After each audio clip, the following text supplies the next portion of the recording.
Can you reload the page? Sure.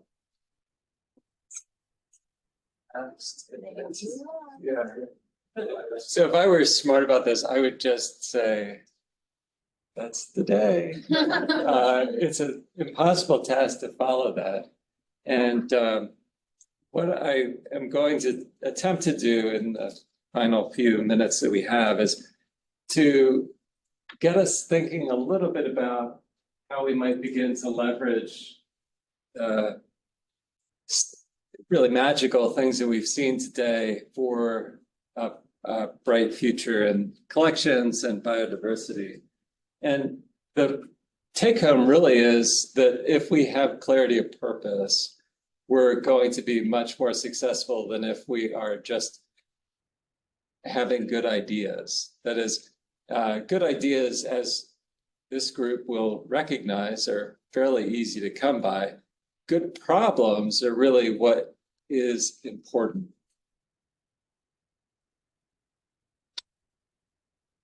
So I did something novel. I just wrote half of this, and then I attempted to combine some things from the presentations earlier to illustrate points. So my assertion is that if we have a clear-eyed view of what we're doing, why we're doing it, and how we're doing it, we might have an easier time of moving forward from where we are. So let's start with what we're doing. And we are subsampling a very wide world.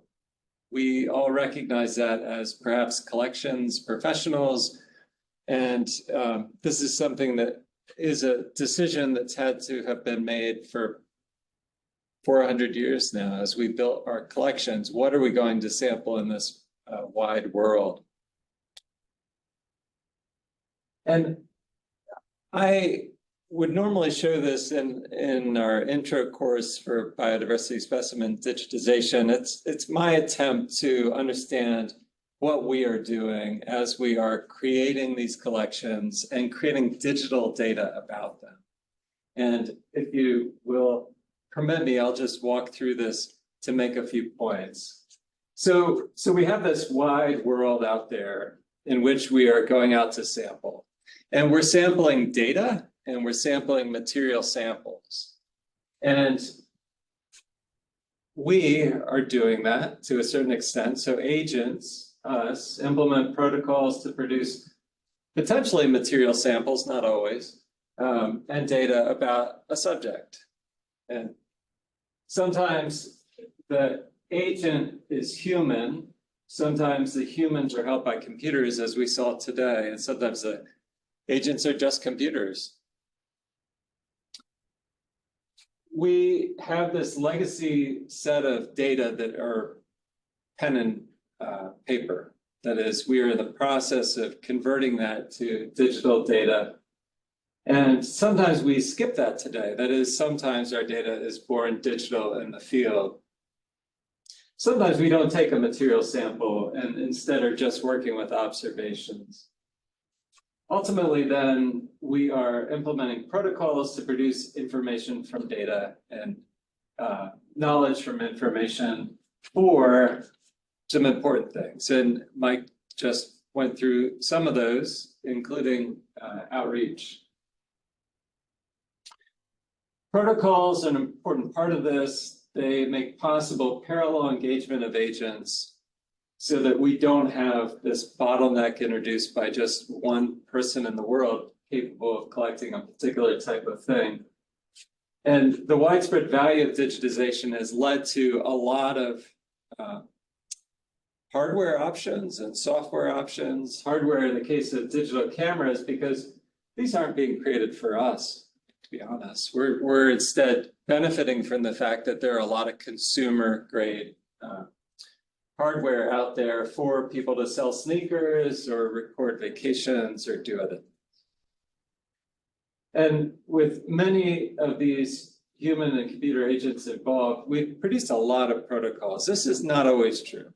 That is, we have the work that's been done assembling 3D from glass slide collections. That there isn't a bunch of protocols in that case, but there are in others. But this is really the chassis on which is built biodiversity research today. Decisions regarding agents and protocols are guided by the most compelling uses, and then we reverse engineer success. And so I think what we have today is a lot of cases, and I'm talking about the presentations today, a lot of cases where this has not been fully described. That is, there are a lot of potential opportunities with some of the cool things that are happening, and we haven't really inventoried the complete set of things good things that can come out of them. I put this in here because I just want to recognize that while we, agreed there has been digital sound recording technology for a while, it really is recent. Everything that we're talking about is recent. Even, the most basics of photography and audio recording, humanity has not had an opportunity for the use of this until very, very recently. And even more recently have we seen this inflection point. We talk about analog versus digital, and this was a study that came out in Science in 2011, recognizing that we had an inflection point around 2007 between things being analog and now things being more digital than analog. So this is a bit of context in which to think about what we're doing. I was listening for people to reflect in some kind of philosophical is the wrong word, but some deep way about what they're doing. And I heard a little bit of that. I mean, Duncan's had a reference to digital heritage. That's a really interesting concept. I would have liked to have asked him about that. And John had the active continuity. There's something there that I would love to understand, but we didn't have a lot of reflection. I apologize if I'm missing something that you said. I did step out during the presentation. The other thing that I didn't hear was nobody said digital twin. I don't know why, but nobody said digital twin. And this was something that was front and center in my mind because I had an extended conversation with an archaeologist about digital twins yesterday, or Friday, I guess. Yesterday was Sunday. But I think that there is the potential there for us to begin to frame what we're doing in a way that has some greater clarity, perhaps. Why? And the why is not necessarily, let's think beyond research, I guess, is what I'm trying to do with this section. So for the workshop, we recognize that we're seeking to move this activity to even greater relevance to science, society, and Earth's biota in the future. And Jill perhaps had referenced this at the beginning. So this is a why answer. I think if we're honest, there's a certain desire to be clever, right? I am unabashedly in this camp. I attempt to do things that I think of as novel combinations of things, and this is the good idea that I was referencing before. That is, this is a smart group, and we have good ideas. We think, you know what, that's cool. It could be applied here as well. It's not that you are going out perhaps and asking, so what does the world need? And then working backwards from there. I think that in my case, what I tend to do is, that'd be cool. I think that'd be cool. And then I go out and look for a problem to connect it to justify the fact that I'd like to spend some time on this. But we want to get beyond that. I don't want to suggest that it's bad to think about how to be clever. This is another thing that we talk about in the courses, and there's a bit of a valuable feedback here. That is, if you are producing research products that are valued, your reputation is increased, and your ability to gain funding to continue doing that is possible. Now, there is this piece here that I'd like to just recognize. That is, we've seen impact in several of the presentations, and this is an important extension of what we do. We talk about it when we talk about broader impacts for NSF. We talked about it in the context of several things today, but it might be worth just keeping these things in mind as we talk tomorrow. So biodiversity is a central part of what many of us do. And obviously we are in a crisis at the moment, and this is one thing that might motivate what we're doing. And that can be thought about in the context of, for example, multilateral environmental agreements. This is the Kunming-Montreal Global Biodiversity Framework, which is a really interesting agreement. I don't know if you're familiar with this at all, but the agreement includes a recognition that there is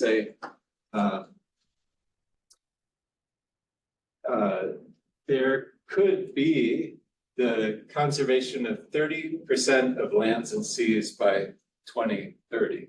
That 30 by 30 should be a major motivator for us. That is, we have a lot of data that could be valuable in the context of identifying what 30% of the US should be preserved by 2030.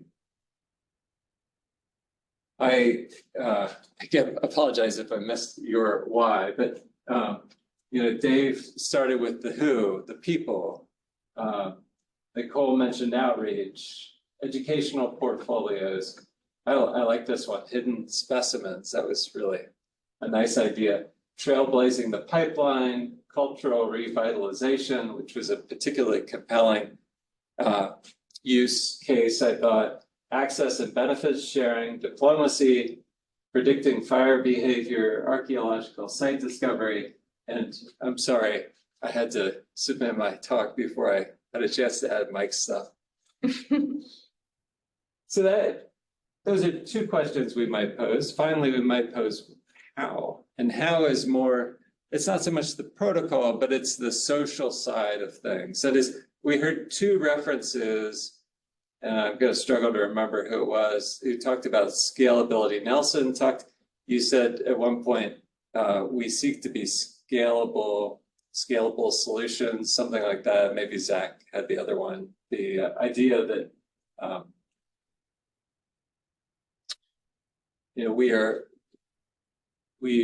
that was about the protocol, but it's an important point. So here's a few of what I heard related to the how. People-centered, keeping people at the center of these activities, data requirements.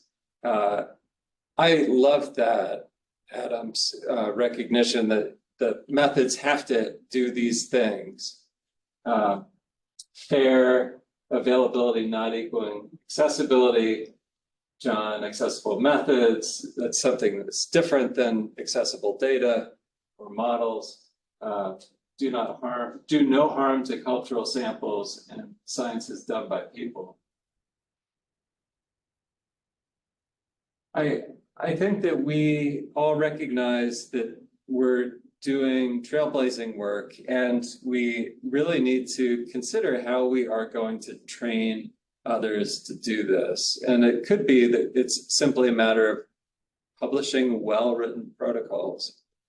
Some of these things are fairly straightforward to do. Others might require training.